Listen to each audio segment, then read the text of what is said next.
Jason, J-Rock Houston. You guys are listening to an interview being done for Chaotic Riffs Magazine. We can be found on the web at www.chaoticriffs.com. Tonight I'm speaking with the members of the band Corners of Sanctuary. How you guys doing tonight? All right, how are you? I'm doing great. Now, where's home base for you guys? Where are you based out of? Philadelphia, Pennsylvania. Okay, I'd like to start off by asking you guys, what's the music scene there like these days? Is there much of a metal scene?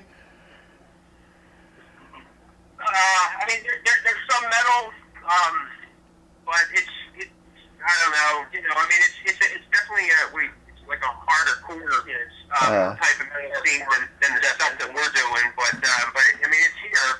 Okay, and now I'm looking at your guys' Facebook page, and I love you describe your guys as a new wave of traditional American heavy metal. How did you come up with that? That's a pretty cool description, I think. Well, you know, I mean, our roots are definitely in the new wave of British heavy metal. You know, Judas Priest, yeah, Accept, and you know all that kind of stuff from Maiden. So you know, since we're not British, we figured we might as well promote America as much as we can.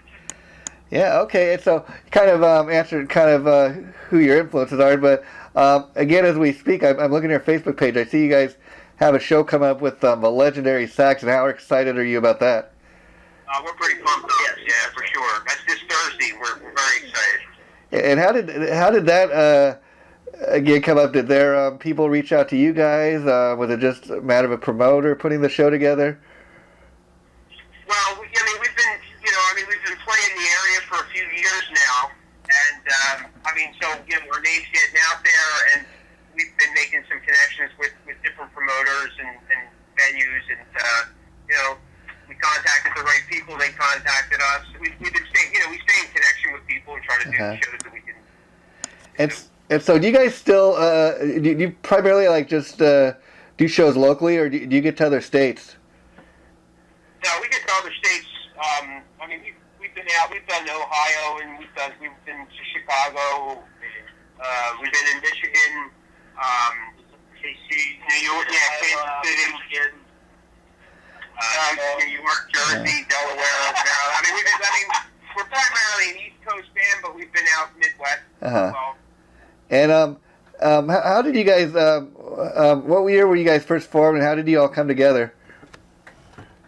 Well, Corners of Sanctuary started in 2011. Okay. However, James, Sean, and myself, we've been playing on and off since 85. Okay. And then Frankie's the newest of the group, and he joined in 2013. And how did you guys find Frank? Frankie. Is he somebody you knew, or did he come down and audition? Well, we actually we had been on the hunt for a year for a front person. At the time, Sean, who does drums, was doing lead vocals. Okay. And that's taxing. And it also limited what we could play in the set. Yeah. So we spent about a year searching. We had some people come in and try out. It didn't seem to work.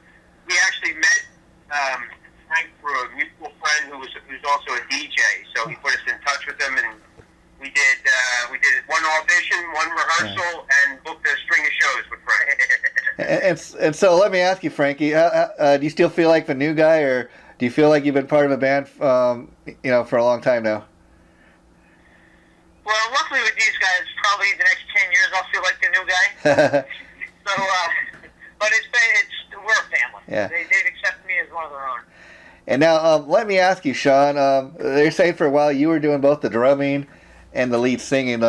Drumming in itself is a very physical thing. So, how hard was it for you to sing and play those drums? Well, once I got used to it, it wasn't too bad. But I mean, like Mick was saying, it kind of limited what we could do in the set. And it's hard to sing and sit down and play. Yeah. I mean, some drummers are better at it. Yeah. Some aren't as heavy as me. That could be the other problem. Yeah. But no, it just got to the. We were just limited, so And now, I think that was more of the getting that front end definitely opened up a walk with the word, especially in how we were able to communicate and connect with the audience. Yeah. You know, so, and Frankie fills that position very well. Perfect. Yeah. And now, let me ask you, Sean, when you were doing the singing, I was curious, did it kind of fall on you because you were the guy that had the best singing voice in the band, or had you done other singing in other bands as well?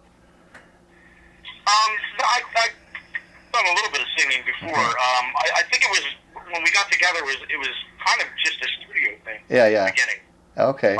So it was easier, you know, I went in, it was easier just to do the vocals myself.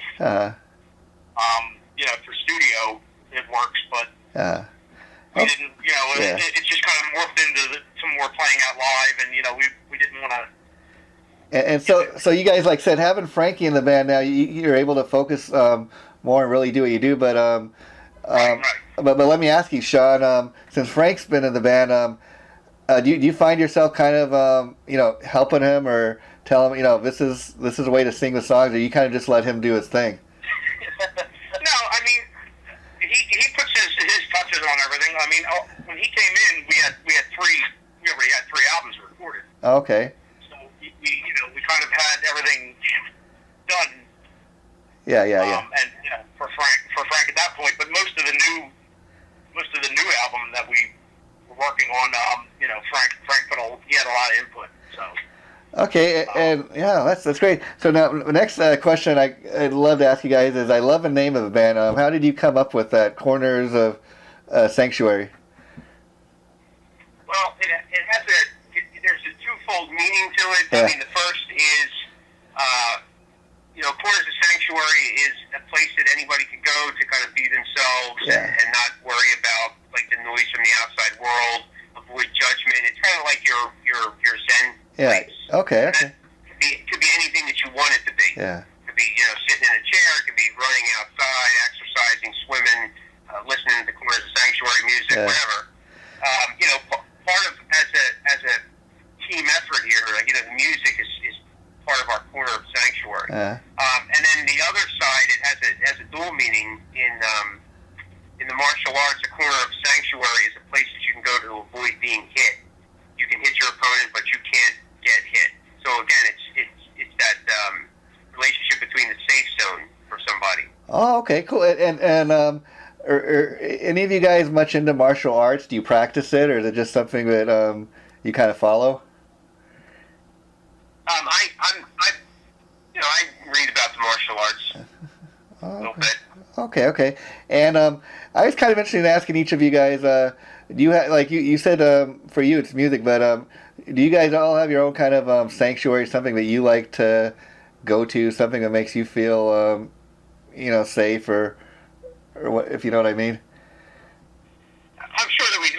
Frank's coming to the mic. He's got. Well, I mean, we're a very physically fit band, and we like to work out a lot. And so, I mean, you know, personally, I like to mountain bike and you know, hit the gym hard. And Sean probably the same. And you know, we like to take care of ourselves, basically. Yeah, and that's a Corner of Sanctuary. Yeah, and I guess you kind of have to be fit to get up there on stage and do what you guys do, you know.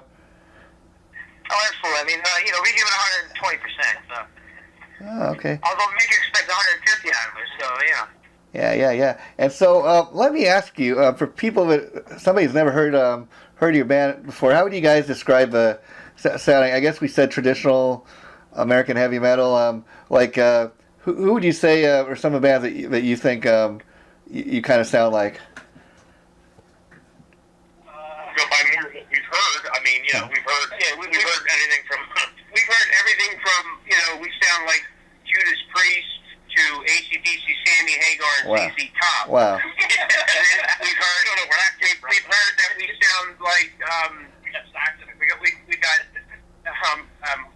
we've heard we sound like UFO and Anthrax. So it's all over the place. All over the place. I mean, you know, so whatever people kind of relate to, that's how they're going to relate the music they hear from us, and that's cool. That's kind of like how we want it. So we don't like to pigeonhole ourselves in terms of what we are. I mean, we're heavy metal. Yeah. Live heavy metal.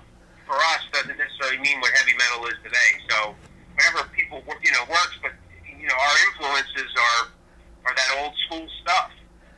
Oh, okay. And so, you guys mentioned you're currently working on a new album. Where are you with that? How far into recording are you? Do you have a release date or anything like that, or is it still in the works? Well, actually, the album's done and it's in the can. It's we actually originally had a release date in May. Oh, okay. However, the album's now being considered by a couple companies, so we have to now. We're in the process that we have to wait until see what happens. But you got to check us out live, and we're playing some of the new material from the album, Metal Machine, and then we're working on releasing an EP with some new material and some older songs redone with Frankie singing to kind of fill in the gap between to when the album's actually released. Cool. And so let me ask you, as far as Frankie being the new singer, how people reacted to that. And what I mean by that is, because again, when they go listen to the previous 3 albums that you guys have put out, it's a different guy singing on the record. Are people even aware of it? It's a different guy singing live now, or what's been... Well, we've had. Some of the older stuff that's been reviewed, or like little past its release date. Yeah. They haven't really. Either they're bootlegging the stuff, or they're not reading the liner notes. Yeah. You know what I mean? So, but we do have some material. Like last year, we released an EP called "Carry the Cross," and it had 5 or 6 songs with Frank singing on it. So so people weren't surprised. Oh, cool. You can kind of get some of that. You can get it free off our website, so if anybody's listening. Oh, cool. And for some of the people that were definitely following us prior to, there was a difference for sure. There was a tonal quality difference in Sean's voice versus Frankie's voice, but I think it's all worked out for the best. And we didn't want Frankie to be a copycat of Sean's style. We just wanted him to make sure he got the words in the right place, and the rest was up to him. Yeah, I guess the new album is definitely going to showcase, Frankie's style completely because it's all new material. Yeah, I guess what I was asking, because that's one of the hardest things to do in any band, is to replace the singer. No matter how good a new singer is or whatever. It's a lot easier to bring in a new guitar player or whatever, but when you're changing the singer, that's kind of a voice, that's kind of a face of a band. So I think it's great that it seems like you guys have been able to really make that transition. Yeah, it was a little tough the first 6 months for sure. Yeah. Because we were still getting to know each other and the ability and what we could do right now, what we couldn't do, what we had to work on. But we definitely persevered. That was the whole thing. We knew there was something there that we wanted to continue working with. So yeah. We made it work. And let me ask you, being that Frankie's a new voice and the new guy in the band, how do you feel like in the new recording and stuff? Was he allowed to come in and kind of get really involved with the writing, being that he's the guy singing the lyrics and that, or was there the preconceived notion that Corner of Sanctuary, we got to sound, we got to write the songs a certain way? What was the approach going into this new album? You're correct. Yeah.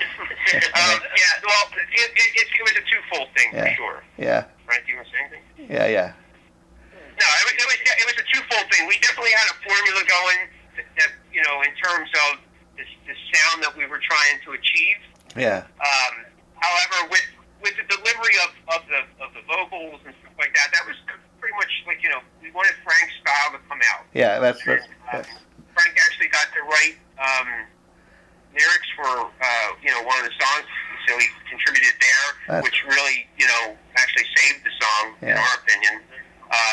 Because it was one of those songs that we didn't think was going to make the cut. We were kind of like, I don't know. And then Frank did a rewrite on it, and it really worked out phenomenal. So we're pretty excited about it.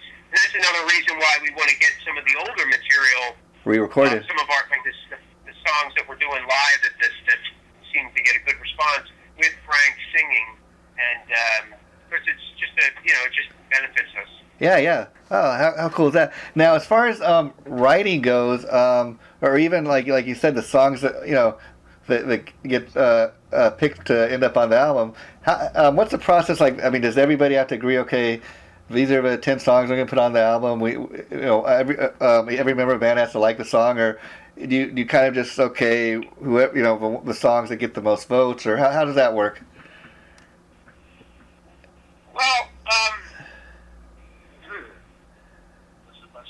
Well, I mean, how we go about. Well, listen, I mean, the thing is like with the last album, Metal Machine, we were in a position where we had a lot of extra material, so there was stuff that we got to choose and stuff that we got to hold off on, which was kind of good. Okay. And that's because of the addition of Frankie, we wanted a little bit more material to play with to see what really could, showcase his voice and his talents. So, but no, I mean, are all songs is everybody 100% for every song that makes it on the album?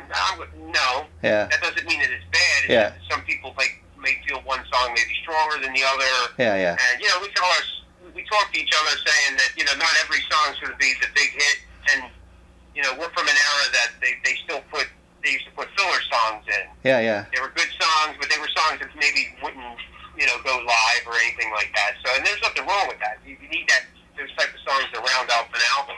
So do you guys have a kind of like a corner or sanctuary vault, of like unreleased material, like even just demo tapes that stuff that you put down on tape that, like you said, maybe didn't make on to the last album, you'll revisit at a later date, or something maybe that when you release one of these EPs, you'll throw it on there as a bonus track or something? Oh, absolutely.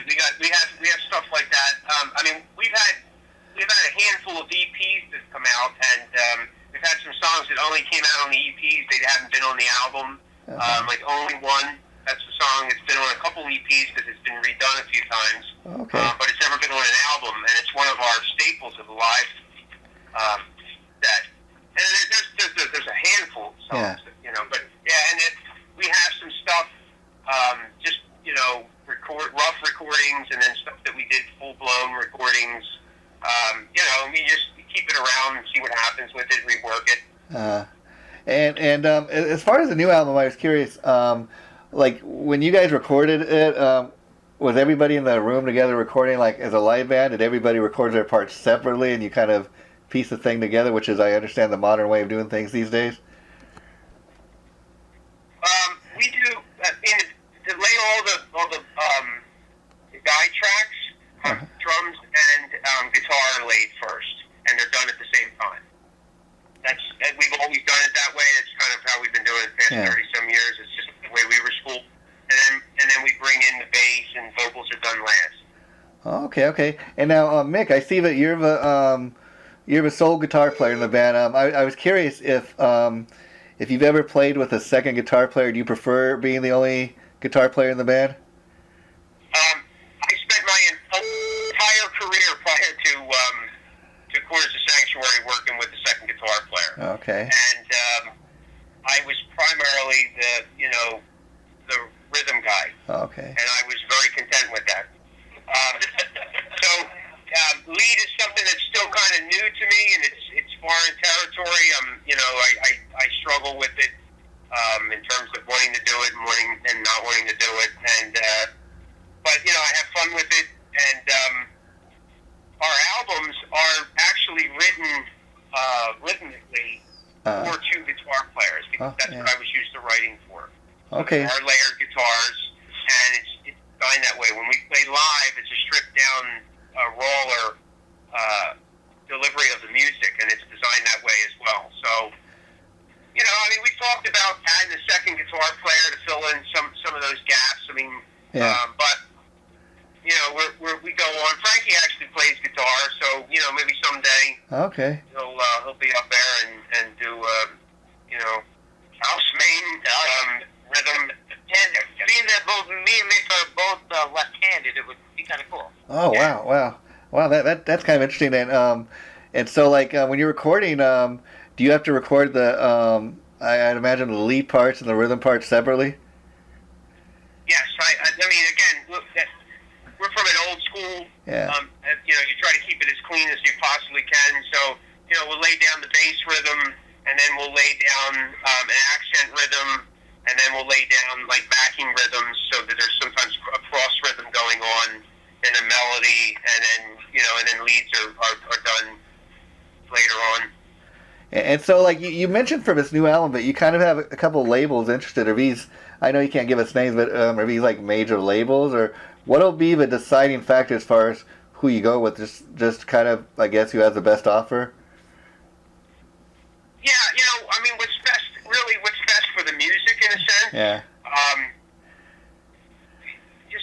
I mean, nowadays there's so many different kinds of deals that could be offered to you. We just have to wait and see. I mean, we're not just going to jump on to anything. I mean, we have been. Our last album, Axe to Grind, was on La Mezzacuta Records originally, and then Pure Steel Records picked it up last year. Wow. So, I mean, we've been on a couple different labels, and originally at this time around, we decided to, we were just going to do it independently. Yeah. And just, and just have it available exclusively on our website and all, but then we got some word that, maybe we should hold off and just, entertain, see what kind of deals come across. That's kind of what we're doing right now. So it's not that we're in a super rush, but, we don't want to wait forever either. Yeah. So. And so these labels that are interested, is it a matter like back in the day where you guys go to showcase for these labels, you go play a show or something, they come and check you out, or they pretty much have, sign on the dotted line to speak as far as they definitely know they want to work with you. It's just a matter of who you're going to sign with. Yeah, yes. I mean, thus far we haven't had to do a showcase for that. Yeah. They still do that. Yeah, I mean, we're not even. I mean, we haven't been asked. It's not that we won't do it. Yeah, we'll yeah. definitely do it. But, Yeah. I think with an internet presence and the ease of that, I mean, it's a little bit more cost effective. Yeah. And it's time effective as well. I mean, so people aren't flying here and flying there, and and I think nowadays everybody's an armchair record company. Yeah.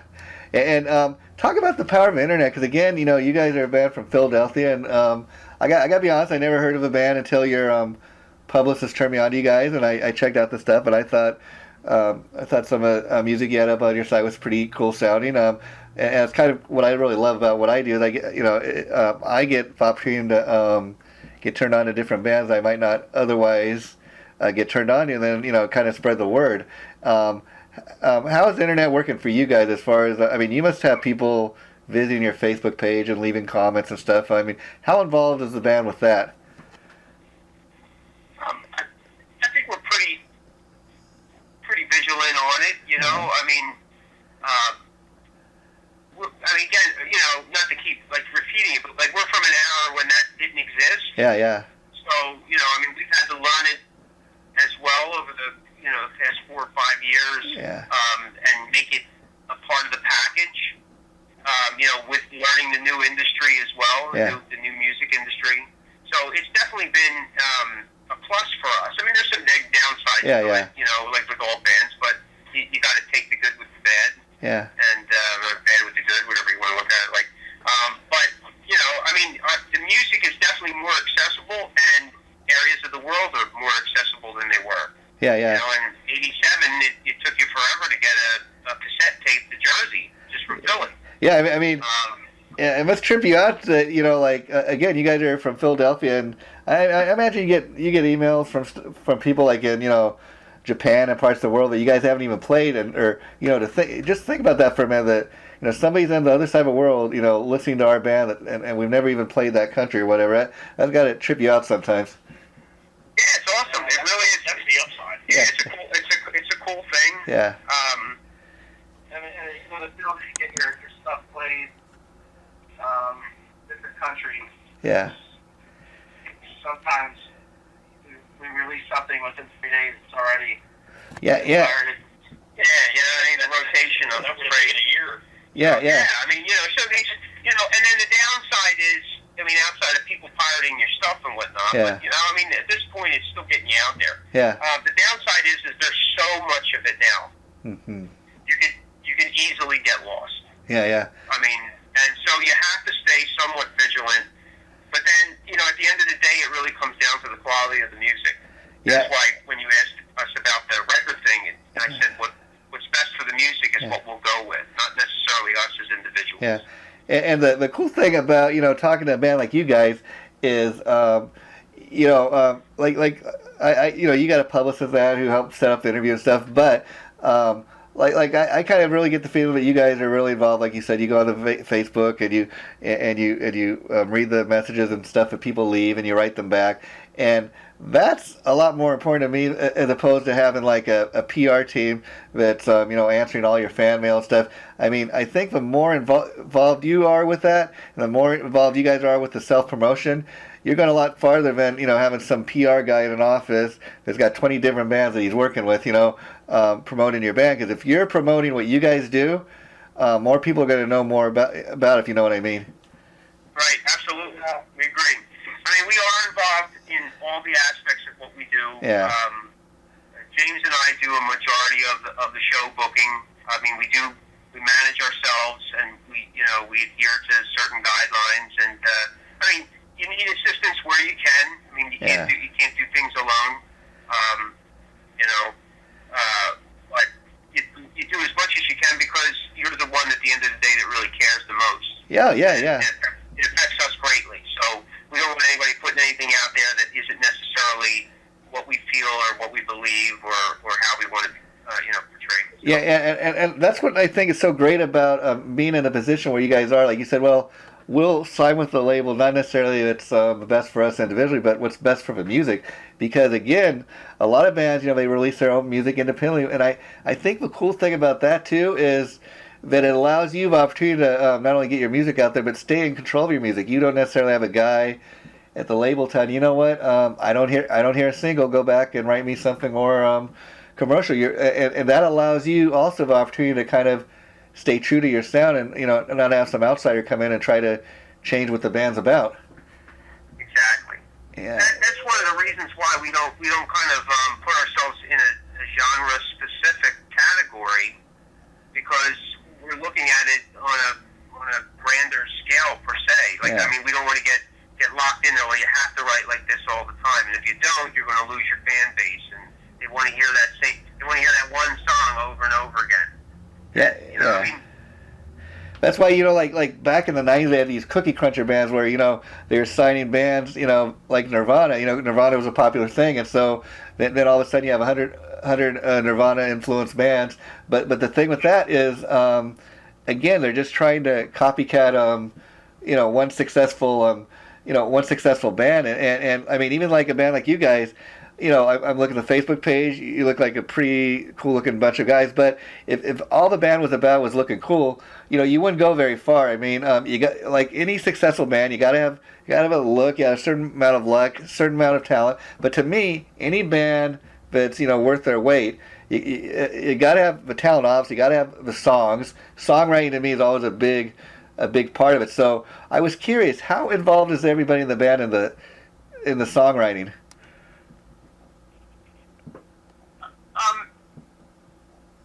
We all have our role. Yeah.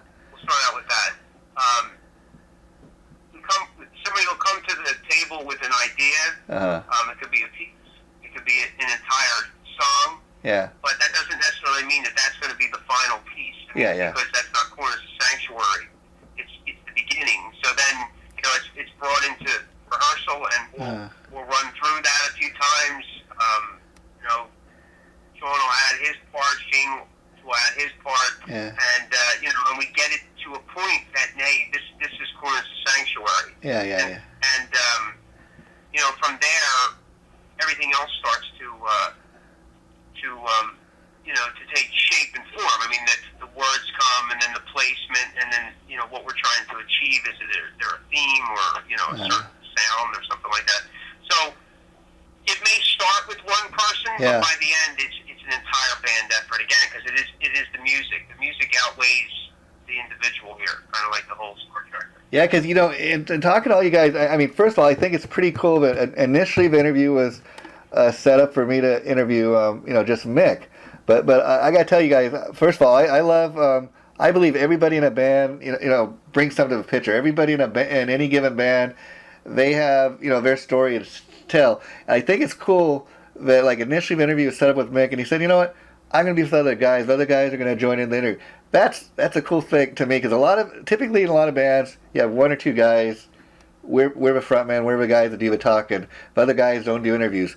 And just talking to you guys, I can hear what great friends you guys are. Is that hard for the band? After even just a couple of years together, to remain so tight as friends. Well, first off, with the interview, we try to always get as many band members involved in the interview as possible. And again, I think that's a cool thing, Yeah, and I mean, sometimes it's two guys. Yeah. But we try to get all of us because again, everybody has something to say. Yeah. But I mean, listen, with any relationship, there's high times and low times, but we're all on the same page. We're the three of us have been together, on and off for, like I said, since '85, '86. Oh wow. Musically, we're kind of sound, and I mean, James has a way of pushing buttons. But, that's just the way, that's the way it goes. It's part of the thing. Yeah.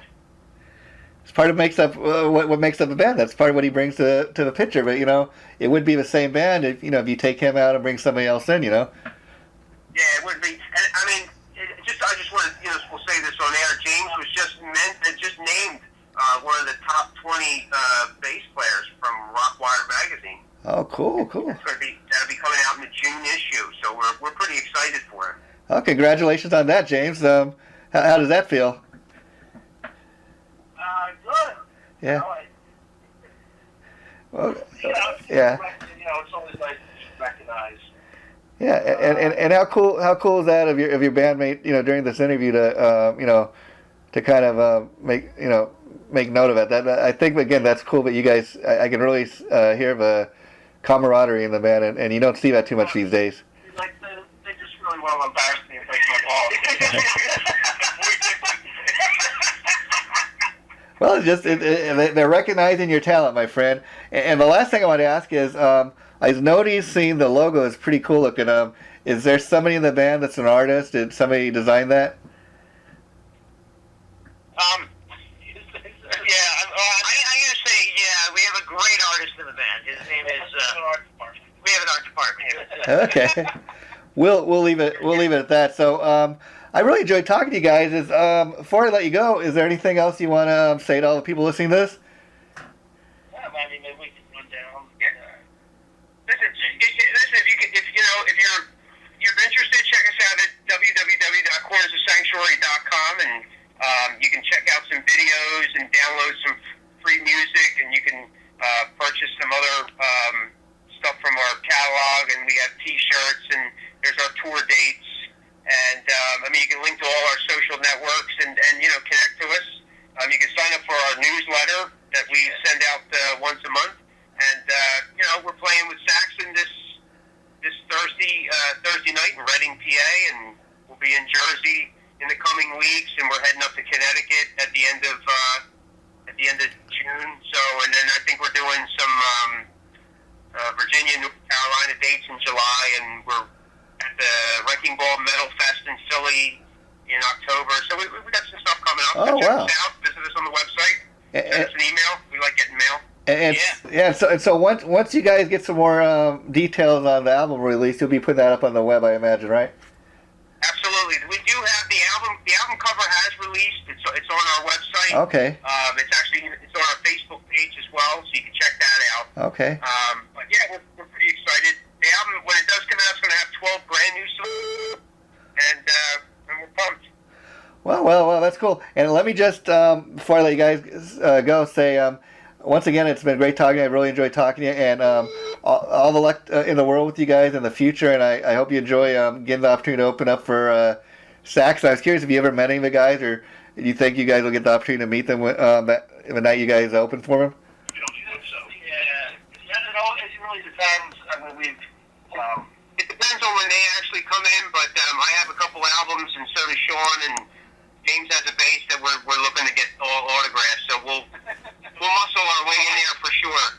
Yeah, how cool would it be if you guys got to jump up on stage with him and perform a Saxon song? It'd be very awesome. Yeah. Well, you guys, you have a good night and take care of yourselves, and I'll let you know once the interview's up. But we'll have to do this again once the album drops. I'd like to help get the word out about the album once it drops. All right, man. We really appreciate it. Thank you. Okay, take care. Bye-bye. All right.